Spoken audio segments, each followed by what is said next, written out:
Hey, everybody. Thanks for joining us today on the Messengers podcast. Today, we're doing a discussion on the difference between cost versus value. It's a topic that we kind of see becoming more and more of an issue for people, only looking at the price tag and what something costs and not actually evaluating what the long-term costs of certain options are. What some of the differences between quality standards are going to be between something that costs a little less, something that costs a little more, how much things cost you to maintain and keep over time. So a lot of good information here. Stay tuned. We'll be right back.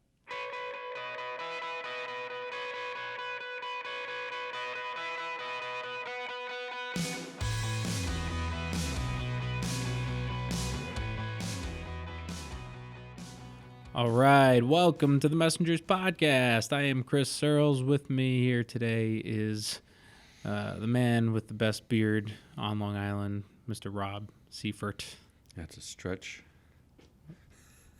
Well, you don't get Well, I don't get a comment on my beard. How about the best touch of gray beard on Long Island In this room? Yeah, that's more appropriate.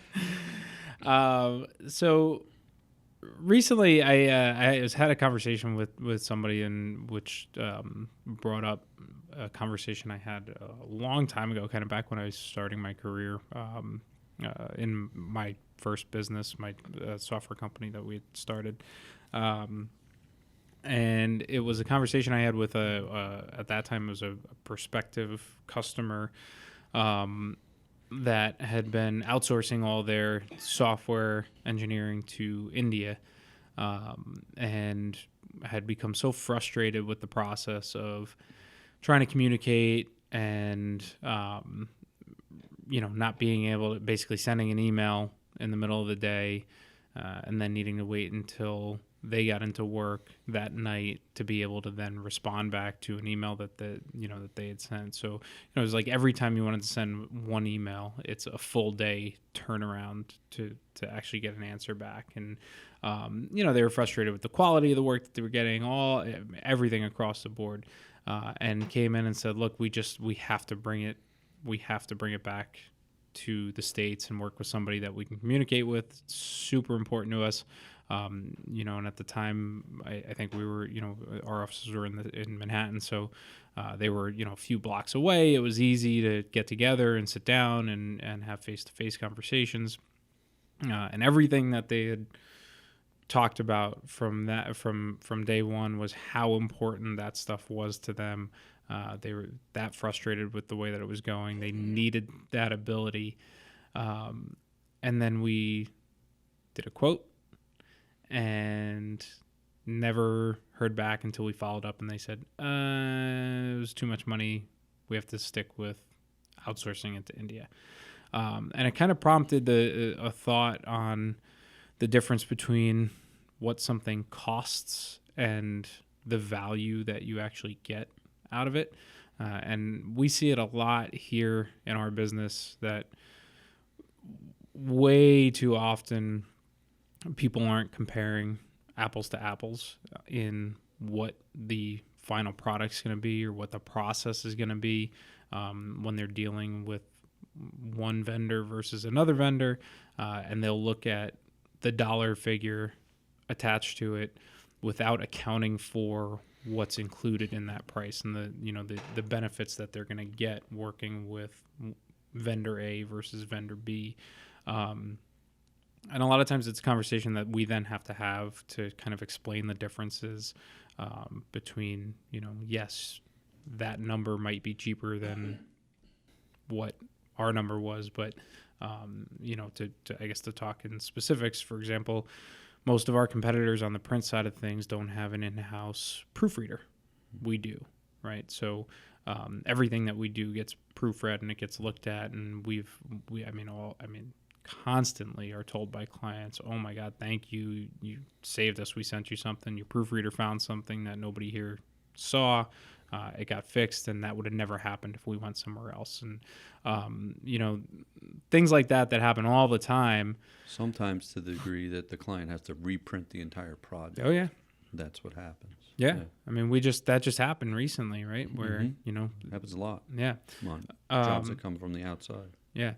So just that's really kind of where I wanted to start with this conversation, this episode, this podcast today, was to kind of talk about that and have, you know, a real discussion about looking at value. I think we've become such a price focused society. I mean, everybody now, you know, you buy airplane. I mean, that's really, I guess, the perfect example is the airline industry, right? Where airlines started charging for luggage and they started charging for baggage because they knew that all anybody was worried about was the price of a ticket, the cost of the ticket.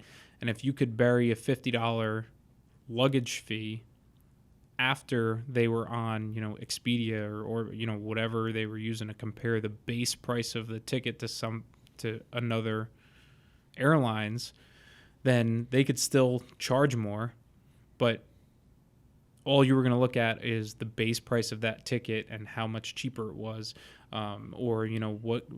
That's why they've gotten rid of food on airlines, because people stopped valuing getting a meal on an airline, and it was all about just what does it cost, what does it cost, what does it cost, and you know we see that a lot. I mean, and I think online shopping is certainly a contributor to that because it's so easy to kind of price compare.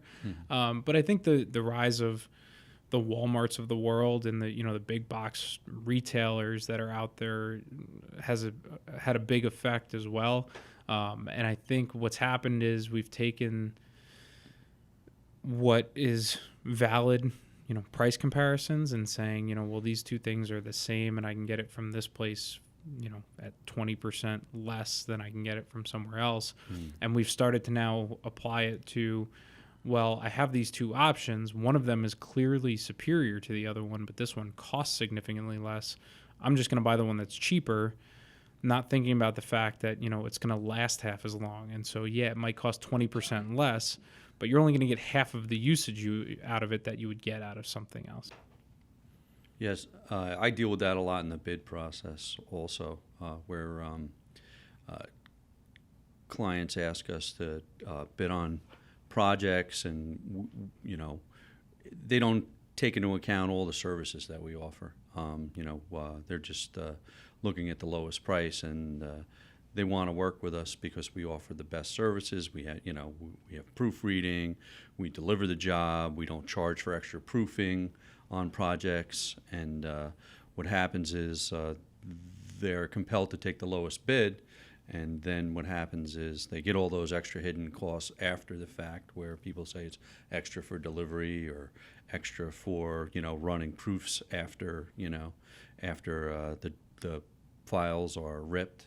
And that's, you know. Yeah, it's a lot of intangibles, right? That sometimes can't be quantified or spec'd, you know, on a bid sheet, or you know, they're not because somebody doesn't know to spec those out. And that actually happens a lot with us.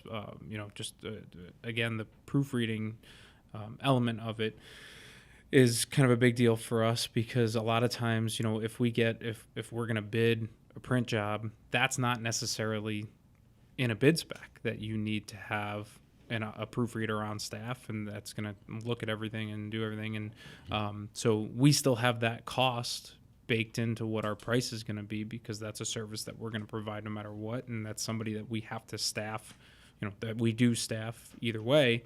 But it doesn't always, you know, won't benefit us in a bid process where it's strictly based on price and you're not worried about, you know, it's generally always lowest responsible bidder, but that doesn't necessarily disqualify somebody that doesn't have that service if it wasn't in the bid spec to begin with.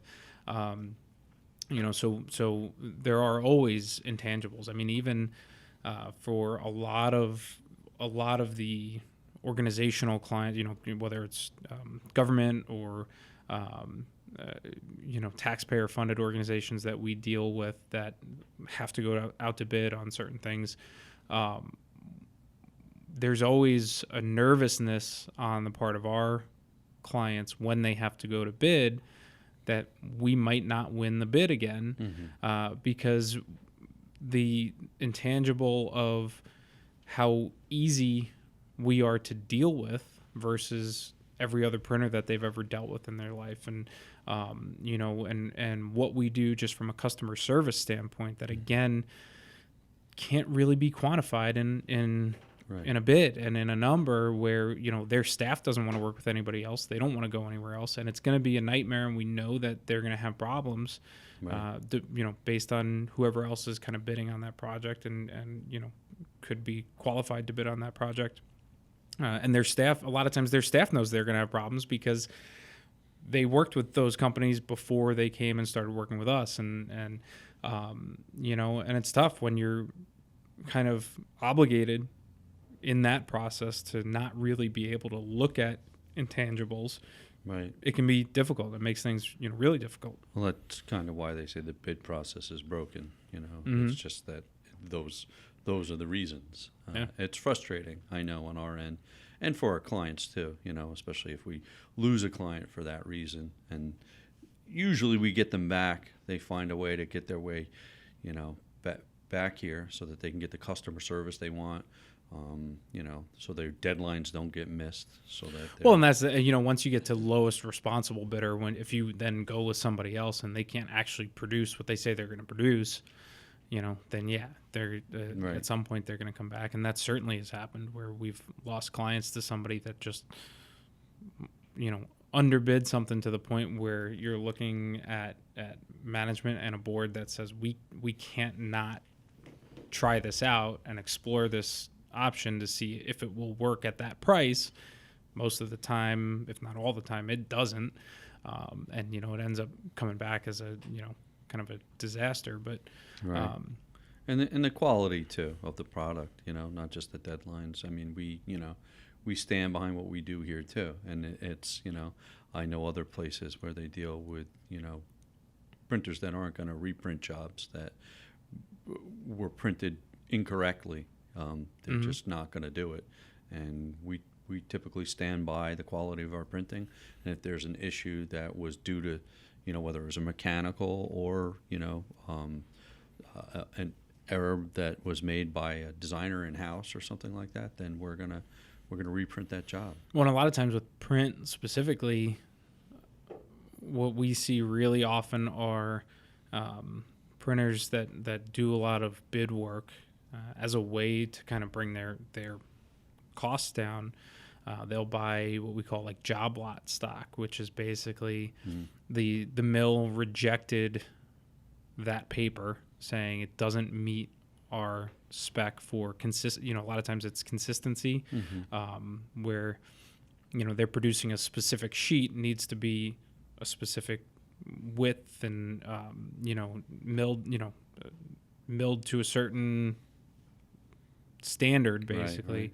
Right. And anything that they produce that doesn't actually meet their spec, they sell at a deep discount as what we call job lot. Right. And we know a lot of printers that buy job lot stock and will, because it's cheaper, and they'll bid on jobs and be able to come in significantly cheaper because that's the paper that they're printing it on. But the consistency of the print job and the print quality can be horrible. Right. But you don't really have any recourse for that because that's what they're using. They're not going to change anything. They're not going to do it different. And how with somebody, first of all, with somebody that's going to lowball a job like that in the first place, they don't have the profit margins built in to be able to reprint a job. But on the other side of that is they're expecting that level of quality, and you can complain about it all you want, but the response is going to be that's what you're paying for. Right. There's your it. value for right. that cost.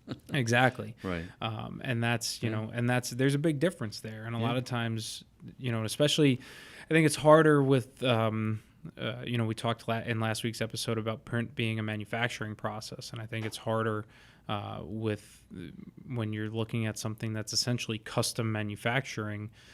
You don't really know what the quality of what you're buying is going to be if you've never bought it from that manufacturer before. So dealing with somebody that might not stand behind their work the way that we do, for example, can certainly be a big factor and a big intangible in Yeah. what you're paying versus what you're going to get. Right. Could mean reprinting the entire job. Yeah.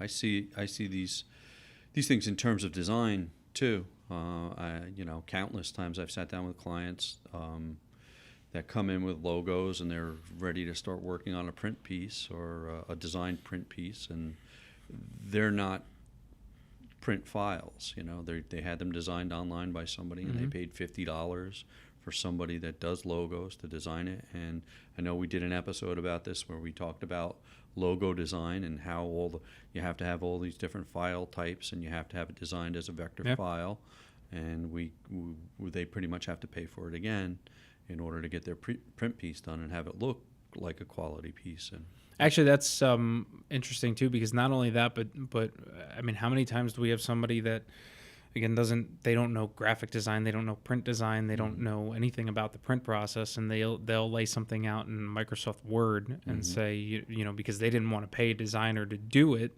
and then they send that and expect that it's going to look the way that it looked, on their computer. right. Once it actually goes to press, which is it's just not. No, because half the time it's set up incorrectly for print in terms of print specs, and images are low resolution and they look great on screen, but they're going to print poorly. Right. It's things that, if you're talking about, cost versus value, they're really not saving anything by doing it themselves, because it can't be printed. If they would have come here initially, it would have been built correctly. And not only that, but sometimes it ends up costing more because, we have to redesign the whole job, and they've, either spent the time to try to do it themselves, and then all that time gets wasted because it's not usable. Right. We see that a lot on the digital side of things, like in web design and stuff like that, where we look at somebody who, they decide they want to learn how to build a website because they think, well, it should be easy. I can go to, one of these website builders and do this and that and whatever, do it all myself. And they'll spend a week trying to learn how to do all this, only to find out it's just really isn't something I'm any good at and should be doing. And then they make the decision to, hire somebody like us to do it for them. Right. And you've just wasted a week of your life. And what value could you have brought to your business if you put that time into working on developing your business or sales or networking or anything else other than trying to learn how to be a web designer in your spare time? Yeah, I mean, I think a lot of times people don't consider the longevity of a product like a website, and that they're going to keep it forever, and they'll deal with someone that's going to build it cheaply, like you said, and then they go to call them up to make an edit in a few months, and they're out of business. Oh, that happens all the time. Yeah. I mean, I can't tell you how many phone calls we get constantly that, well, yeah, this was some guy that was recommended by a friend, that built this for me 2 years ago, and he moved away, and I have no idea how to get in touch with him anymore, and I don't have access to anything, and I can't make any changes, and I can't do this, that, and so yeah, maybe you saved $1,000, $2,000, but what does that cost you in the fact that you've not had the ability to update your website in 2 years, and those are the kind of things that we're talking about when we talk about, consider value, not just, what something costs is irrelevant without some consideration of the return that you're going to get on that. If I told you something costs $10,000 and something else costs $100,000, you can say, wow, the $100,000 one's expensive. But if that's going to bring you $1 million in revenue in return, and the thing that costs $10,000 is only going to bring you $15,000, then invest the $100,000. I mean, and that's really what you're talking about. It's not just what the dollar figure is; it's what is it going to bring you on the back end. Right. Hey, what's up, YouTube? Thanks for watching. If you like what you saw, don't forget to like, share, and subscribe. Click the links for more from the Messengers, and visit us at messengers.blog for links to our social and more exclusive content from the Messengers. Thanks.